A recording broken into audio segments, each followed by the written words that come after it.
నేను చెప్తా ఉన్నాను, ఈ తప్పుడు కేసులు పెట్టి ఎన్ని రోజులు బెదిరిస్తారు, ఈ రకంగా ఎంతమందిని జైల్లో పంపుతారని కూడా అడుగుతా ఉన్నారు. ప్రజలు గమనిస్తా ఉన్నారు. ఎందుకంటే జగన్మోహన్ రెడ్డి గారు ముఖ్యమంత్రిగా ఉన్న 5 సంవత్సరాల కాలంలో 2,70,000 కోట్ల పైచిలుకు, లక్షల కోట్ల పైచిలుకు పేదవారికి సంక్షేమ కార్యక్రమాల రూపంలో డబ్బులు ఇచ్చిన వాళ్ళ వాస్తవం కాదని అడుగుతా ఉన్నారు. ఈ రాష్ట్రంలో సచివాలయం ఏర్పాటు చేసి ఏకకాలంలో 1,30,000 మందికి ఈరోజు ఉద్యోగాలు కల్పించి ఈరోజు బ్రహ్మాండంగా వాళ్ళని ఉద్యోగాలు చేసుకున్నమాట వాస్తవం కాదని అడుగుతా ఉన్నాను. ఏదైనా ఆ వైపు ఏమైనా అడుగులేశారని ఈరోజు ఈ ప్రభుత్వాన్ని నిలదీస్తా ఉన్నాం. ఇది ఎల్లకాలం ఉండదు. నేను చెప్తా ఉన్నాను, ఈ కూటమి ప్రభుత్వంలో ఉండే నాయకులకు కానీ, ముఖ్యంగా తెలుగుదేశం నాయకులకు కానీ ఈరోజు పోలీసులను అడ్డం పెట్టుకొని మాకేం కాదు, మేమేం చేసినా కూడా చెల్లుబాటు అవుతుంది అనే క్రమంలో ఈరోజు దాడులు చేస్తా ఉన్నారు, అక్రమంగా కేసులు పెడతా ఉన్నారు. నేను ఒకటే చెప్తా ఉన్నాను, అన్నీ కూడా ఎవరైతే గీత దాటి అన్యాయంగా మా యొక్క కార్యకర్తలు వేధించారో, మా కార్యకర్తల మీద తప్పుడు కేసులు పెట్టారో 1కి 10 ఇంతలు అనుభవిస్తారు. ఖచ్చితంగా ఎవరిని కూడా వదిలిపెట్టే ప్రశ్న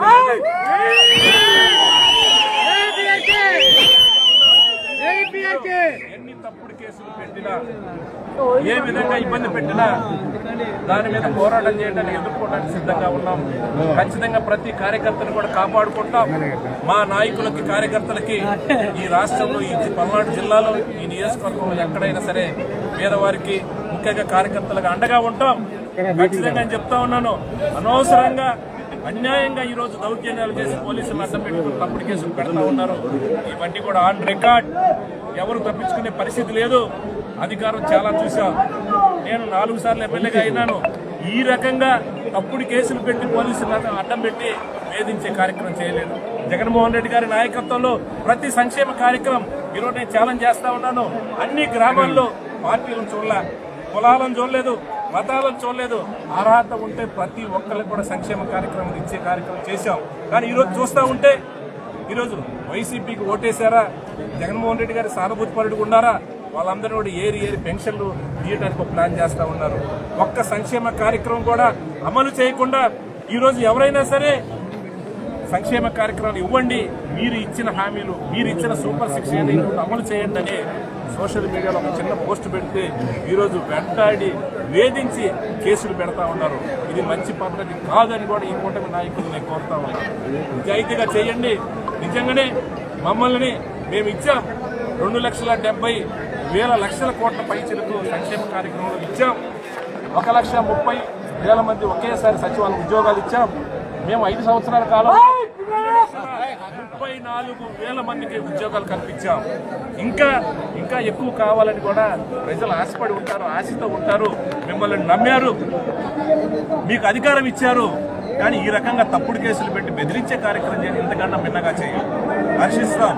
ఇంతకన్నా మిన్నగా కూడా మీరు ఖచ్చితంగా కూడా ప్రజలకు ఉద్యోగాలు ఇవ్వండి, సంక్షేమ కార్యక్రమాలు ఇవ్వండి, మాకన్నా ఎక్కువ చేయండి, హర్షిస్తాం. కానీ అడగకూడదు, గొంతు నొక్కే కార్యక్రమంతో ఈరోజు తప్పుడు కేసులు పెట్టి దౌర్జన్యం చేసే కార్యక్రమం చేయడం ఇది పద్ధతి కాదు. ఎందుకంటే నేను 30 సంవత్సరాల నుంచి పల్నాడులో రాజకీయం చూస్తా ఉన్నాను. నేను 4 సార్లు ఎమ్మెల్యేగా అయినాను. ఇలాంటి బెదిరింపులు చాలా చూసాం. వీళ్ళు కేసులు పెట్టినా, ఇబ్బంది పెట్టినా తాత్కాలికంగానే చేస్తూ ఉంటారు. ఎందుకంటే గతంలో కూడా మేము అధికారంలో ఉన్నాం. కానీ ఈ రకంగా ఎప్పుడు కూడా 1 సైడ్గా కూడా వేధించే కార్యక్రమం చేయలే, ఆస్తులు లాక్కునే కార్యక్రమం చేయలేదు.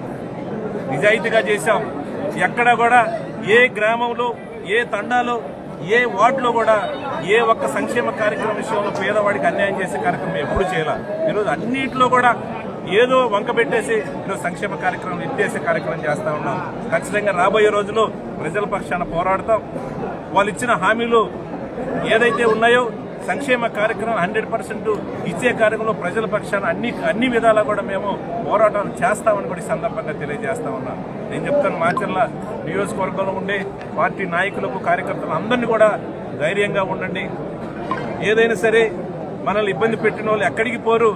ఖచ్చితంగా ఈ పోలీసులను అడ్డం పెట్టుకుని ఏదైతే మనల్ని ఇబ్బంది పెడతా ఉన్నారో ఆ రోజు వస్తుంది. ఎవరైనా సరే తగిన మూల్యం చెల్లించుకోవాల్సింది ప్రశ్నే లేదు. ఎందుకని మనం సమన్వయంతో ఉందాం, ఎక్కడ కూడా మనం అన్యాయం చేయలేదు.